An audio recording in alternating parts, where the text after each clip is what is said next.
Subscribe to Infidelity Tales Lab. The first time Patrick Buck saw his daughter cry because of Martha Russell's words, he made a decision. He wouldn't react with anger. He wouldn't argue or defend. He would do something Martha would never expect from the quiet son-in-law she dismissed for 8 years. He would destroy her world, piece by calculated piece, and he would make her beg for mercy she'd never shown his family. But that was still months away from Thanksgiving dinner.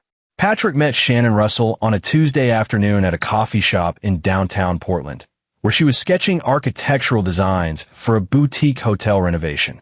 He'd walked in soaked from the rain, laptop bag slung over his shoulder, looking for a quiet corner to finish coding a security protocol for a tech startup. She looked up when he accidentally bumped her table, and her green eyes met his with an expression that was equal parts annoyed and amused. "Sorry," he said, steadying her coffee cup before it could spill across her drawings. "You're forgiven," she replied, "if you tell me whether you think this lobby design is too modern or just modern enough." They talked for 3 hours. She was brilliant, a senior architect at a prestigious firm with a mind that could visualize spatial relationships the way Patrick could see patterns in code. She was also funny, self-deprecating, and refreshingly direct. By the time they left, exchanging numbers felt inevitable. Their courtship was swift but genuine. Within 6 months, they were engaged. Within a year, married in a small ceremony at a vineyard in Willamette Valley. Shannon's father, Robert Russell, had been a kind man, a retired high school principal who welcomed Patrick with firm handshakes and genuine interest in his work as a data analyst for a financial consulting firm. He died from a heart attack 3 months before their daughter Emma was born, leaving Shannon devastated and Martha Russell suddenly very involved in their lives. Martha was 58 when Patrick first met her, a woman who wore her disappointment like expensive perfume, strong enough that everyone around her could smell it. She'd been a real estate agent in her prime, selling luxury homes in the affluent West Hills neighborhood, but her career had stalled in recent years. She blamed the market, the younger agents, the internet, everything except her own abrasive personality that made clients feel judged rather than served. From the beginning, Martha made her opinion of Patrick clear through subtle digs wrapped in concern. "Shannon, are you sure a data analyst salary is enough for the lifestyle you're used to?" Or, "Patrick seems nice, but Robert always hoped you'd marry someone with more ambition." Shannon would defend him, but Patrick learned to let the comments slide. He wasn't insecure about who he was, a man who'd put himself through college working nights at a warehouse, who'd built a career through skill and persistence rather than connections. When Emma was born, a quiet, observant child with Shannon's green eyes and Patrick's dark hair, Martha's visits became weekly events. "Shannon needs help with the baby," she'd announce, letting herself in with the spare key. She'd rearrange their kitchen cabinets, criticize their parenting choices, and make comments about Emma's development that always carried an edge. "She doesn't smile much, does she? You might want to have her evaluated." Or, "Most babies her age are more responsive. Maybe she's just slower." Emma wasn't slower. She was thoughtful, sensitive, and incredibly intelligent. By age 3, she could read basic words. By 5, she was drawing elaborate fantasy worlds with detailed backstories. By 7, she was writing short stories that made Patrick's heart swell with pride. But she was also quiet, especially around Martha, who seemed to delight in pointing out every perceived flaw. Shannon defended Emma, but she also carried guilt about her father's death and relied on Martha for support in ways Patrick didn't fully understand. "She's my mother," Shannon would say when Patrick suggested limiting the visits. "She lost Dad. I'm all she has left." Patrick didn't argue. He loved his wife, and if tolerating Martha was part of that package, he'd manage. Besides, he was busy. His career had taken off. He'd moved from data analysis to consulting, helping companies identify vulnerabilities in their financial systems. He was good at finding patterns others missed, at seeing the complete picture when everyone else saw fragments. The work was demanding but lucrative, allowing them to buy a comfortable home in southeast Portland with a yard where Emma could play. Martha's visits continued, sometimes 3 or 4 times a week. She'd arrive unannounced, stay for hours, and leave Shannon exhausted from navigating her criticisms. Patrick noticed something odd. Martha often visited on weekdays when Shannon was at work and he was traveling for consulting jobs. Their neighbor, an elderly woman named Mrs. Chun, mentioned it once. "Your mother-in-law was here yesterday afternoon. She had someone with her. A man." Patrick filed that information away. He didn't jump to conclusions, but he was trained to notice anomalies. Over the next month, he paid attention. Martha's car would be in their driveway at odd hours. She'd mentioned stopping by to water plants or check the mail when they were both supposedly at work. But Patrick had started working from home more often, and Shannon's office was only 15 minutes away. Then came a phone call that changed everything.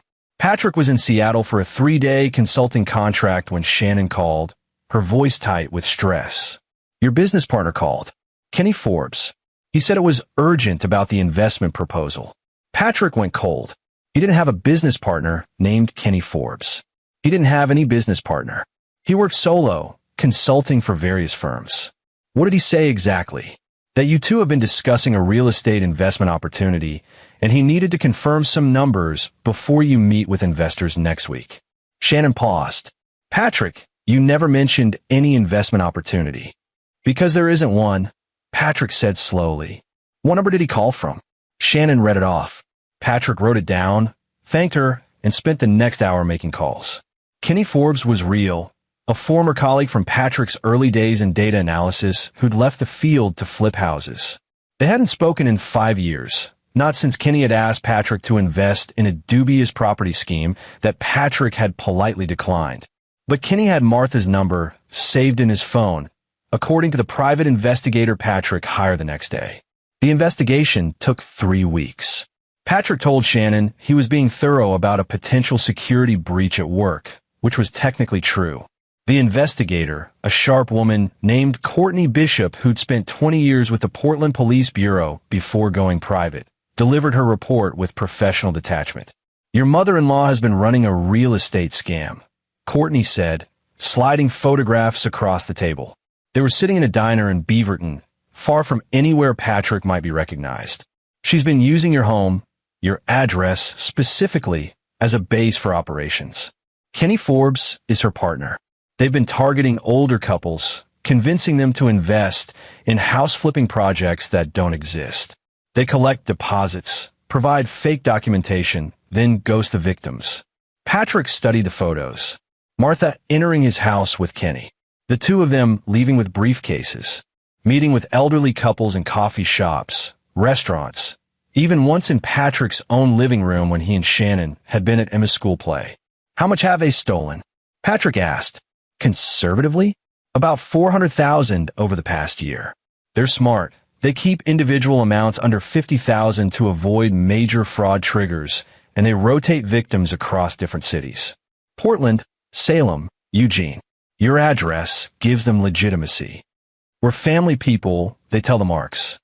Our business is based from our son-in-law's home. He's a financial consultant, very reputable. They've used your name, Patrick, your reputation." Patrick felt something cold settle in his chest. Not anger, not yet. Something more focused. "Can you give me recordings? Documentation? Everything. Already done." Courtney handed him a USB drive. "Audio of their pitches, video surveillance, financial records I legally obtained through public databases. Plus, I tracked down 3 victims willing to testify, though they're embarrassed and reluctant. Here's the thing. If you go to the police now, Martha will lawyer up, probably pin everything on Kenny, and might walk with probation. The victims are elderly, confused about dates and details. A good defense attorney would tear them apart. What do you suggest?" Courtney leaned back, studying him. "You're not asking me as a former cop, are you? You're asking me as someone who wants justice delivered a different way. I'm asking what would actually stop her from hurting people," Patrick said carefully, "including my family. Then you need leverage that makes her confess publicly, in front of witnesses who matter to her, in a way that destroys any chance of sympathy. You need her to hang herself, Patrick, and you need to be patient enough to set the trap perfectly." Patrick thought about Emma, about the way she'd started flinching when Martha criticized her, the way his bright, creative daughter had learned to make herself smaller in her own home. He thought about Shannon, caught between loyalty to her mother and protection of her family, slowly being crushed by the weight of that impossible position. "Tell me how," he said. The plan took shape over the following weeks. Patrick continued working, continued being the quiet son-in-law Martha had always underestimated. He installed hidden cameras in his home, legally, since it was his property, and he disclosed them to Shannon. He didn't tell her why, just that it was a security measure after learning about break-ins in the neighborhood. Shannon, distracted by a major project at work, didn't question it. Patrick recorded Martha's visits, cataloging every instance of her and Kenny using his home. He documented their conversations, their document preparation, even a moment when Martha practiced her pitch in his kitchen, fine-tuning the lies she'd tell her next victim. "Patrick's expertise has been invaluable to our investment strategy," she said to her reflection in the microwave, smoothing her hair. "He's practically a partner in this venture." Each recording was another brick in the foundation Patrick was building.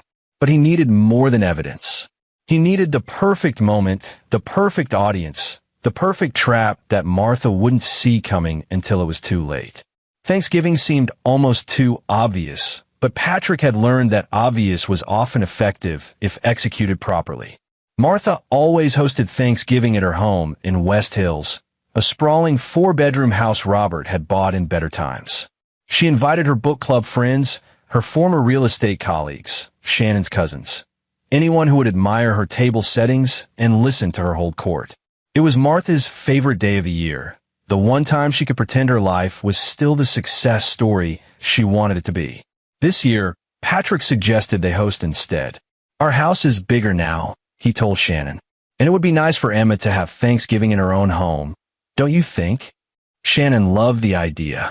Martha resisted at first, but Shannon was firm, rare for her when it came to her mother. "It's time, Mom. Patrick's right. Emma should experience hosting the family." Martha finally agreed, though Patrick could see her displeasure. She'd try to control the day anyway, he knew. She'd arrive early, rearrange his kitchen, criticize the turkey Shannon was preparing. But that was fine. Patrick wanted her comfortable, confident, surrounded by people whose opinions mattered to her. He invited everyone Martha would have invited, her book club, including the gossipy Bessie Harrison who knew everyone's business, and Martha's former real estate colleagues, including her old boss Herman Jefferson, who'd fired her 2 years ago for attitude problems. He invited Shannon's cousins, the Russell extended family who'd always been lukewarm toward Martha, but loved Shannon and Emma. He made sure Kenny Forbes would be there too, extending the invitation through Martha, as if he'd assumed Kenny was already coming as a family friend. Then he prepared his evidence. The recordings were edited into a clear narrative. No manipulation, just selection. Martha and Kenny planning their scam. Martha using Patrick's name to build credibility with victims. Martha practicing lies in his kitchen. Martha laughing with Kenny about how easy these old fools are after collecting a $15,000 deposit from a retired couple. Patrick burned the audio to his phone, ready to play at a moment's notice. He also prepared documents, printed evidence of the fraud, victim statements Courtney had helped him obtain, financial records showing the money trail. Everything legal, everything admissible, everything devastating. But he needed the trigger, the moment when playing this recording would have maximum impact. He needed Martha to be at her worst, her most arrogant, her most cruel. And he knew exactly when that would happen. It would happen when she attacked Emma. Thanksgiving Day arrived cold and clear, frost on the lawn, the smell of roasting turkey filling the house. By 10 a.m. Shannon had been cooking since dawn, stressed but happy, determined to prove she could host a perfect holiday. Emma helped where she could, setting the table with careful precision, arranging the fall decorations Patrick had bought, miniature pumpkins, autumn leaves, candles, and warm amber glass. Martha arrived at 11, 2 hours before dinner, with Kenny Forbes trailing behind carrying 2 pies. "I made these myself," Martha announced, not bothering with hello. "I wasn't sure Shannon's baking would be up to standard." Shannon's smile tightened, but held. "Thanks, Mom. You can put them in the kitchen." Patrick greeted Kenny with a firm handshake, looking him directly in the eye. Kenny was 45, with the kind of tan that came from spending more time on golf courses and work sites, and the easy confidence of a career con man. He didn't know Patrick knew. Neither of them did. Guests began arriving at noon. Bessie Harrison, loaded with gossip and casserole. Herman Jefferson, now running a successful real estate firm in Lake Oswego, who'd come out of obligation to Shannon. The Russell cousins, 3 families with children who immediately found Emma and swept her into games. By 1 o'clock, the house was full of voices, laughter, the clinking of glasses. Martha held court in the living room, telling stories about her real estate career, exaggerating her successes, rewriting history to make herself the hero of every transaction. Kenny supported her narrative with practiced ease, playing the role of admiring family friend. Patrick watched from the kitchen, helping Shannon with final preparations, waiting. Dinner was at 2. They gathered around the extended table Patrick had set up. 22 people squeezed in with cheerful chaos. Emma sat between her parents, quiet but smiling, enjoying the presence of her cousins. Shannon said grace, thanking everyone for coming, for family, for blessings. They ate. The turkey was perfect. The sides were delicious. For 30 minutes, it was actually pleasant. Then came the moment Patrick had been waiting for. Bessie Harrison, 3 glasses of wine deep, turned to Emma with grandmotherly warmth. "And what about you, sweetheart? Tell us about school. What's your favorite subject?" Emma, shy with attention, spoke softly. "I like writing stories." "She's very talented," Patrick said, putting his hand on his daughter's shoulder. "She wrote a 15-page fantasy novel last month about a girl who discovers she can talk to trees." Several guests made impressed sounds. Shannon beamed. Emma blushed. Martha, at the far end of the table, laughed. It wasn't a kind sound. "Your daughter's so quiet," Martha said, her voice carrying over the conversations. "Must get it from your side, the dumb side." The table went silent. Patrick felt Emma go rigid beside him. Shannon's face flushed. "Mom, I'm just being honest," Martha continued, waving her fork dismissively. "Robert's family was never particularly bright. You got lucky, Shannon, but Emma, she'd get. Some children are just less gifted. It's not anyone's fault." Patrick saw the tears forming in Emma's eyes. Saw her try to blink them back, her small face crumbling with the effort of not crying in front of everyone. Saw Shannon frozen between defending her daughter and confronting her mother. This was it, the perfect moment. Patrick stood slowly, pulling out his phone. The room's attention shifted to him. "Recognize this voice?" he asked, and pressed play. Martha's voice filled the dining room, crisp and clear. Patrick's expertise has been invaluable to our investment strategy. He's practically a partner in this venture. With his background in financial consulting and my decades in real estate, we've created opportunities that most people only dream of. Martha's face drained of color. The recording continued. Now Kenny's voice joined in. "These old fools don't even check references. They see a nice house, a family man, and they're ready to write checks. It's almost too easy." Martha stood abruptly, her chair scraping loud against the floor. "Turn that off. Patrick, turn that off right now." Patrick didn't turn it off. The recording played on. Martha and Kenny discussing their next mark, an elderly couple from Salem with a nest egg they wanted to invest in their grandchildren's future. Martha laughing about how gullible they were. Shannon's face had gone from confused to horrified. "What is that?" Patrick stopped the recording and looked directly at his wife. "The reason your mother visits so often." The room erupted. Herman Jefferson was the first to speak, his voice sharp.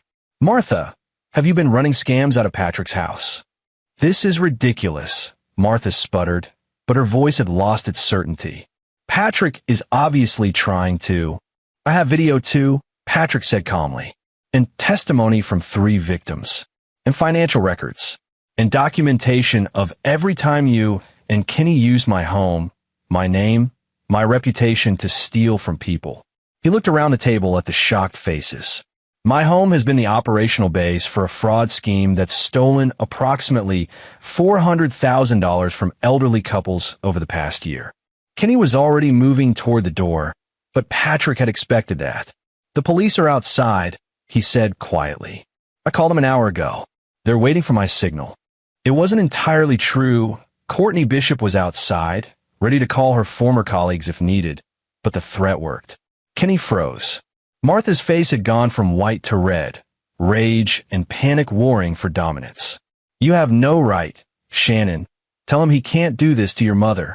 Shannon was crying now, but her voice when she spoke was steady. You used our home? You used Patrick's name? You've been stealing from people. It was business, Martha said desperately. Investments that didn't work out. That's all. Patrick is making it sound worse than it is. I have recordings of you calling your victims old fools, Patrick said. I have documents showing you collected deposits for properties that don't exist. I have testimony from people you've ruined. He paused, letting that sink in. And I have 8 years of watching you belittle my daughter, criticize my wife, and make my family feel small so you could feel big. The room was absolutely silent now. Even the children had stopped talking, sensing the shift in the adults around them. Here's what's going to happen, Patrick continued, his voice calm but carrying absolute authority. You're going to confess to every person you've defrauded. You're going to return every dollar you can, selling your house if necessary. You're going to cooperate fully with the police investigation. And you're never going to contact my family again unless Shannon explicitly invites you. And if I don't, Martha's voice was shaking. Patrick smiled, and it wasn't kind. Then I give all of this evidence to the district attorney, make sure it gets maximum media coverage, and watch you go to prison for fraud and elder abuse. Your choice, Martha. Public confession and restitution, or public trial in prison. Martha looked around the table, searching for allies, but found only shocked, disgusted faces. Even Bessie Harrison, who loved gossip, looked appalled. Herman Jefferson was already on his phone, presumably calling his lawyers. Kenny Forbes, seeing the trap completely closed, made the calculation first. I'll cooperate, he said quietly. Full confession, restitution, everything. Martha's last bit of fight crumbled. She sat down heavily, her hands shaking. For the first time in 8 years, Patrick saw her without the armor of arrogance and cruelty. She looked old, diminished, defeated. Fine, she whispered. I'll do it. Just, please don't press charges. That depends on the victims, Patrick said, and how complete your cooperation is. He turned to Shannon. I'm sorry it had to be like this. I know she's your mother. Shannon was still crying, but she reached for Emma, pulling their daughter close. Emma, who'd watched everything with wide eyes, looked up at her father with something like awe. You recorded her? Shannon asked. After I found out what she was doing, Patrick confirmed. I've been gathering evidence for 3 months, waiting for the right moment. He looked at Martha, waiting for her to show everyone who she really is. The aftermath of Thanksgiving dinner unfolded like a controlled demolition. Guests left in stunned silence, though several, including Herman Jefferson, stayed to ensure Patrick had their contact information should he need witnesses. Bessie Harrison, despite her shock, couldn't resist asking if she could share what happened with her book club. Patrick told her to wait until after Martha's confession was formalized. Courtney Bishop entered the house once the main crowd had dispersed, her presence lending official weight to the proceedings. Martha and Kenny sat at the dining table, now cleared of the ruined feast, while Courtney recorded their initial statements. Kenny sang like a canary, providing details about their operation, how they'd met at a real estate seminar 2 years ago, how they'd started small with one victim before scaling up, how using Patrick's address had been Martha's idea after she'd overheard him mentioned in a news article about financial consulting success stories. Martha tried to minimize her role at first, but Kenny's thoroughness left her nowhere to hide. By midnight, both had provided written confessions. Courtney explained the next steps. Martha and Kenny would need to contact each victim personally, arrange restitution, and cooperate with potential criminal proceedings. Whether charges would be filed depended on the victim's decisions and the district attorney's assessment. Your house will need to be sold, Courtney told Martha bluntly. That's probably the only way you'll have enough liquidity to make restitution. Even then, you're looking at bankruptcy. Martha said nothing, her earlier defiance completely gone. Shannon stood at the kitchen window, watching the street lights reflect off the frost. Emma had finally been put to bed, exhausted from the emotional chaos. Patrick approached his wife carefully, unsure of what her reaction would be now that the shock was wearing off. "You've been investigating my mother for 3 months," Shannon said quietly. "You didn't tell me." "I couldn't risk her finding out," Patrick replied. "If you'd confronted her, she would have run, or destroyed evidence, or convinced you I was the problem." He paused. "I'm sorry. I know that's not enough." Shannon turned to face him, her eyes red from crying but clear. "She's been using our home to commit fraud. She insulted our daughter at our dinner table. She's been poisoning our lives for years, and I kept making excuses for her because I felt guilty about Dad dying." Her voice broke. "I should have protected Emma better. I should have protected you better." "You loved your mother," Patrick said gently. "That's not a weakness. It is when that love hurts the people I'm supposed to love more." Shannon wiped her eyes. "How bad is it? Financially, legally, all of it?" Patrick laid out what Courtney had explained. The victims had cases for civil suits beyond restitution. The DA might pursue criminal charges depending on the amount stolen and the victims' ages. Elder fraud carried serious penalties. Martha faced potential prison time, though her cooperation and restitution might result in probation instead. Kenny, with a previous fraud conviction from a decade ago, would likely serve time. "And us?" Shannon asked. "Are we liable for anything?" "No." Courtney was clear. "We're victims too, in a way. Martha committed identity theft by using my name without permission. Our address was used without our knowledge. We're cooperating fully with investigators." Patrick hesitated. "But it's going to be public. News coverage, probably. Her real estate connections will make it a bigger story than usual." Shannon nodded slowly. "Good. Let everyone see what she really is."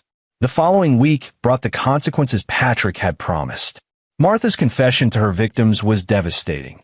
Several wanted to press charges immediately, their anger at being deceived overriding any sympathy for Martha's age or her desperate financial situation.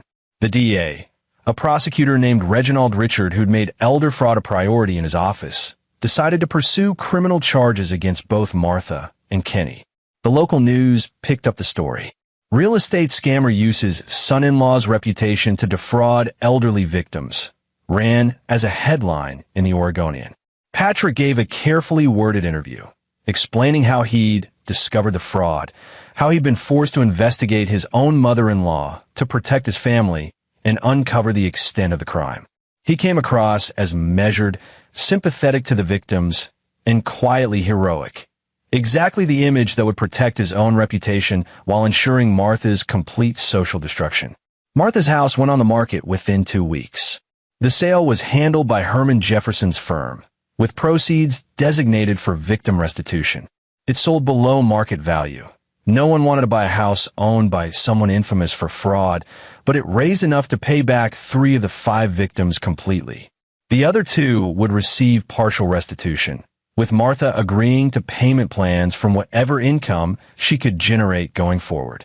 Kenny Forbes was sentenced to 4 years in prison. His previous conviction, combined with the calculated nature of the fraud and his leadership role in developing the scheme, meant the judge showed no mercy. Martha, as a first-time offender who'd shown remorse and made restitution, received 2 years with the possibility of parole after one. Her sentencing hearing was attended by several victims, who gave impact statements about the stress and financial hardship her fraud had caused. The judge noted that Martha had weaponized trust and family connections to prey on vulnerable people, a phrase that made it into every news story. Shannon attended the sentencing, sitting in the back of the courtroom, her face unreadable. Afterward, she told Patrick that watching her mother be led away in handcuffs was the most painful thing she'd ever experienced, but also necessary. She made choices, Shannon said. Every cruel word to Emma, every lie to those couples, every time she used your name to steal. Those were choices, and now she's living with the consequences. 6 months passed. Emma started therapy, working through the complicated feelings about her grandmother's arrest and the years of subtle emotional abuse she'd endured. Her therapist, a kind woman named Dr. Lori Barton, helped Emma understand that Martha's cruelty had never been about Emma's worth, but about Martha's own insecurity and need for control. Emma bloomed. Without Martha's constant criticism, she grew more confident, more vocal, more herself. Her writing improved, her grades soared, and the quiet child who'd learned to make herself invisible began taking up space in the world. She joined the school newspaper, started a creative writing club, made friends who appreciated her imagination rather than judging her quietness. Shannon threw herself into work and healing. She and Patrick started couples therapy, working through the trust issues created by his 3-month investigation he'd kept secret. It was difficult. Shannon grappled with feeling betrayed by Patrick's secrecy and by her own blindness to her mother's true nature. But they worked through it, communicating more honestly than they had in years, rebuilding their marriage on a foundation of brutal honesty rather than comfortable avoidance. Patrick returned to his consulting work, though several clients contacted him to say they'd seen the news coverage and admired how he'd handled the situation. His reputation, far from being damaged, was enhanced. He was the man who'd protected his family and vulnerable victims by outsmarting a con artist who'd underestimated him. New contracts came in, better ones, including an offer from a major firm in Seattle that would mean relocating the family. They discussed it seriously. A fresh start, away from Portland and the memories of Martha's presence, appealed to Shannon. Emma was excited about Seattle's music scene and better creative writing programs. By August, they'd accepted the offer and put their house on the market. Martha served 11 months before being granted parole.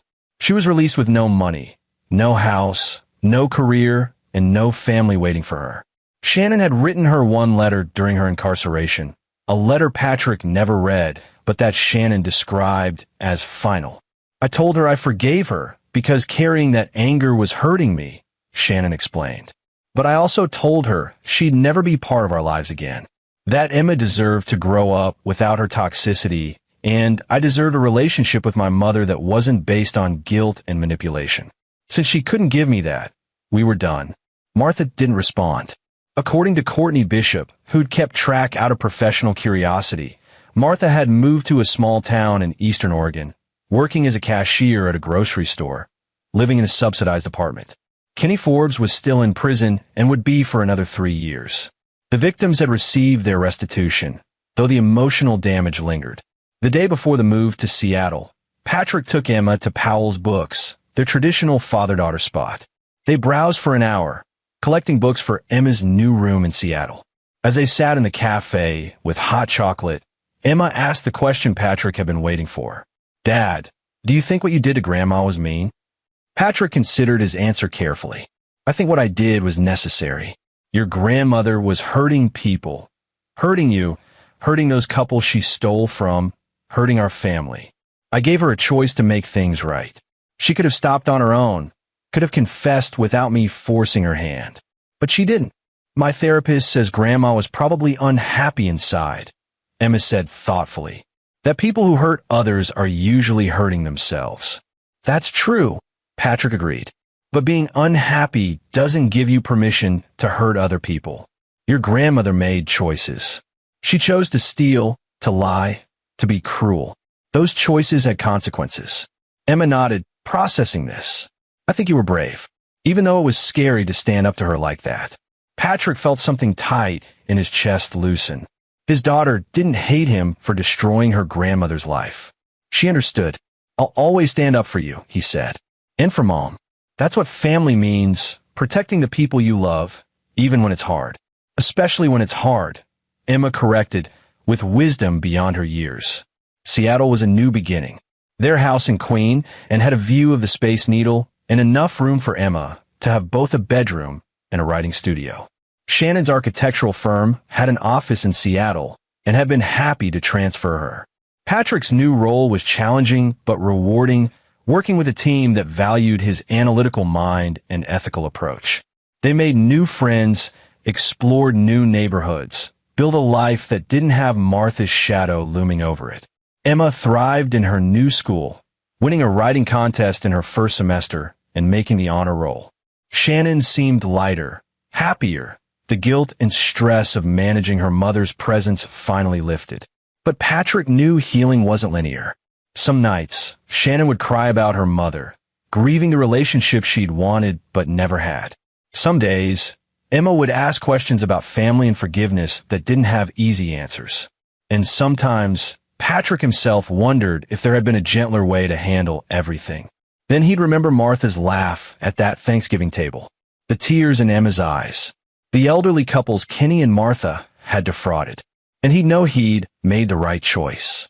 2 years after that Thanksgiving, Emma was 10 years old and working on her first full-length novel, a fantasy story about a girl who discovers she has the power to reveal truth in a world built on comfortable lies.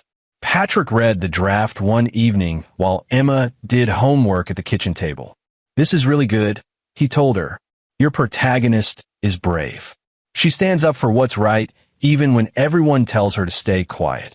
Emma looked up from her math worksheet, a small smile on her face. "She's like you, Dad. She doesn't get loud or mean. She just shows people the truth and lets them deal with it." "That's a good strategy," Patrick said. "Truth is powerful when you know how to use it." Shannon came home from work, bringing takeout Thai food and stories about her latest project, a sustainable housing development that was winning awards. They ate dinner together, talking about Emma's book, Shannon's work, Patrick's upcoming presentation at a cybersecurity conference. Normal family conversation, simple and unremarkable. Later, after Emma was asleep, Patrick and Shannon sat on their back deck, watching the city lights. Shannon leaned against him, comfortable and close. "Do you ever wonder if she thinks about us?" Shannon asked. Patrick knew she meant Martha. "Probably. But wondering isn't the same as changing." "Do you think she learned anything?" "I think she learned that actions have consequences," Patrick said. "Whether she learned to be a better person. That wasn't my job to teach her." Shannon was quiet for a moment. "Thank you. For protecting Emma. For protecting me, even from my own mother." "That's what I promised when I married you," Patrick said. "To stand by you, protect our family, be the kind of man you and Emma could count on." "I just took it seriously." Shannon kissed him, soft and sweet. "You're a good man, Patrick Buck, even when you're being ruthless." "Especially when I'm being ruthless," he corrected, echoing Emma's words from years ago. They sat in the darkness, holding hands, listening to the sounds of their neighborhood. Dogs barking, distant traffic, the wind through the trees. A family that had survived a storm and come out stronger, smarter, more connected. A family that knew the difference between keeping the peace and protecting what mattered. And Patrick knew, with absolute certainty, that he'd do it all again if he had to. The final chapter of Martha's story came 3 years after her release from prison. Patrick and Shannon received a letter, forwarded through Courtney Bishop, who'd apparently stayed in touch with Martha's parole officer. The envelope was plain, the handwriting shaky. Shannon opened it at the kitchen table while Emma was at school. Patrick read over her shoulder. The letter was brief. Martha wrote that she was sorry, not for being caught, she clarified, but for the years of cruelty and manipulation. She acknowledged that she'd been a terrible mother and grandmother, that she'd let her own disappointments and insecurities poison her relationships. She didn't ask for forgiveness or contact. She just wanted them to know she understood what she'd lost and why. "She's dying," Shannon said quietly, pointing to a line near the end. "Cancer. Probably 6 months left." Patrick read the line. Martha had been diagnosed with stage 4 pancreatic cancer. She was receiving palliative care, but had declined aggressive treatment. She wanted to die on her own terms, she wrote, and she wanted to die knowing she'd at least acknowledged the harm she'd caused. "Do you want to see her?" Patrick asked. Shannon thought for a long time. "No," she finally said. "I meant what I wrote to her. We're done. And honestly, I don't think I could handle watching her die. I've done enough grieving for who I wish she'd been." "Okay," Patrick said simply. "Do you think I'm heartless?" Shannon asked, vulnerability creeping into her voice. "I think you're protecting yourself and our family," Patrick replied. "That's not heartless. That's healthy." Shannon folded the letter carefully and put it in a drawer. "If she dies, I'll go to the funeral. Pay my respects. But I'm not having a deathbed reconciliation. I'm not giving her that closure." "You don't owe her anything," Patrick said. "I know." Shannon stood, moving to the window, You gave me that. The knowledge that I don't owe my abuser anything just because she's family or because she's dying. That was the gift of that Thanksgiving, really. You showed me it was okay to draw a line. Patrick joined her at the window, wrapping his arms around her from behind. I'd do it again. I know you would. She turned in his arms, looking up at him. That's why I love you. You're the kind of man who protects his family, no matter what it costs. Emma's lucky to have you as a father. I'm lucky to have you as a husband. Martha died 4 months later. Shannon attended the funeral alone. A small service in Eastern Oregon attended by a handful of people Martha had worked with at the grocery store. She came home that evening quiet but not devastated. It was sad, she told Patrick and Emma over dinner. Not sad that she died, but sad that she'd wasted so much of her life being cruel. She could have been part of our lives, could have known Emma as she grew up, could have had a real relationship with us. But she chose differently, and that was her choice. Emma, now 13 and working on her third novel, considered this. Do you think people can really change? Some can, Shannon said. But they have to want to, and they have to do the work, even when it's hard and uncomfortable and means admitting they were wrong. Your grandmother never wanted to do that work. Years passed. Emma graduated high school with honors, earned a scholarship to study creative writing at Columbia. Her first published short story appeared in a literary magazine when she was 19, a haunting piece about family secrets and the courage required to tell the truth. Critics called it remarkably mature and brutally honest. Patrick and Shannon watched her career blossom with pride. They attended her readings, celebrated her publications, supported her through the inevitable rejections that came with being a writer. Emma dedicated her first novel to them. To my parents, who taught me that love means protection, truth means power, and standing up for what's right matters more than keeping the peace. On what would have been Martha's 70th birthday, Shannon found herself thinking about her mother for the first time in months. She and Patrick were having coffee on their deck, the Seattle skyline spread before them, when she spoke. Do you ever regret how it all happened? Patrick knew exactly what she meant. No, I regret that it had to happen at all. That your mother was the kind of person who forced my hand. But the way I handled it, no regrets. You destroyed her life, Shannon said. Not accusatory, just factual. She destroyed her own life, Patrick corrected gently. I just documented it and made sure she faced consequences. If she'd been a different person, made different choices, none of that would have been necessary. Shannon nodded slowly.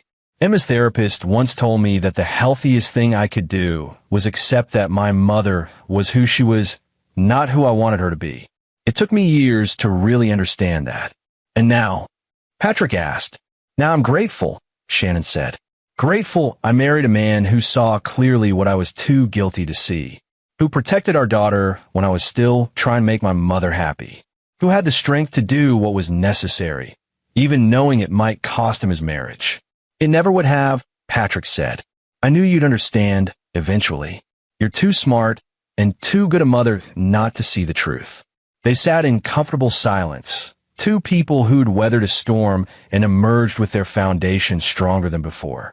Their family had been tested by cruelty and deception, and they'd chosen truth and protection over comfort and peace. And in the end, that choice had made all the difference. The final word on Martha Russell's life came not from family, but from one of her victims, an elderly woman named Stacy Mooney, who'd been the first person Martha and Kenny had defrauded, sent Patrick a letter 5 years after Martha's death. Mrs. Mooney wrote that she'd followed the case closely, had attended the trial, had watched Martha's sentencing with grim satisfaction. But more importantly, she'd watched what Patrick had done, how he'd gathered evidence meticulously, how he'd chosen the perfect moment to reveal the truth, how he protected both his family and the victims with equal care.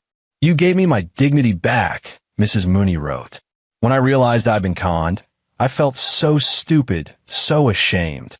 But you showed me that this wasn't about my stupidity. It was about her cruelty. You made her face what she'd done publicly, with witnesses, with consequences. That mattered more than the money she paid back. You gave all of us victims the knowledge that we weren't alone, weren't fools, weren't at fault. Thank you. Patrick showed the letter to Shannon and Emma, who was home for winter break from Colombia. Emma read it twice, then looked at her father with those same observant green eyes she'd had as a child. "That's what your story was really about, wasn't it?" she said. "Not just revenge, but justice. Making sure everyone knew the truth." "Truth has power," Patrick said, repeating the lesson he'd lived by for so many years. "But only if you're brave enough to speak it, even when it costs you." "Especially when it costs you," Emma corrected, the phrase that had become their family motto. Shannon raised her coffee cup in a toast. To truth, justice, and protecting the people who matter. Patrick and Emma raised their cups to meet hers. Three people bound by love, shared history, and the knowledge that sometimes doing the right thing means doing the hard thing. That family isn't about blood or obligation, but about showing up, protecting each other, and having the courage to draw lines when lines need to be drawn. The Thanksgiving dinner that had changed everything was now 7 years in the past, but its lessons remained. Patrick Buck had stood up for his daughter, exposed his mother-in-law's crimes, and proven that quiet strength was often more powerful than loud anger. He'd been smart, methodical, and ruthless when necessary, all in service of protecting the people he loved. And in the end, that's what mattered. Not Martha's downfall, not the dramatic confrontation, not the public humiliation. What mattered was Emma's confidence, Shannon's freedom from guilt, and a family that knew its own worth. Patrick Buck had promised to protect his family, and he'd kept that promise, no matter the cost. That was the story he'd want remembered, not as revenge, but as love in action. As a father and husband who'd seen the threat to his family and eliminated it with precision and purpose. As a man who understood that being good didn't mean being passive, and that protecting innocence sometimes required calculated ruthlessness. 7 years later, sitting with his wife and daughter in their Seattle home, Patrick knew he'd do it all again.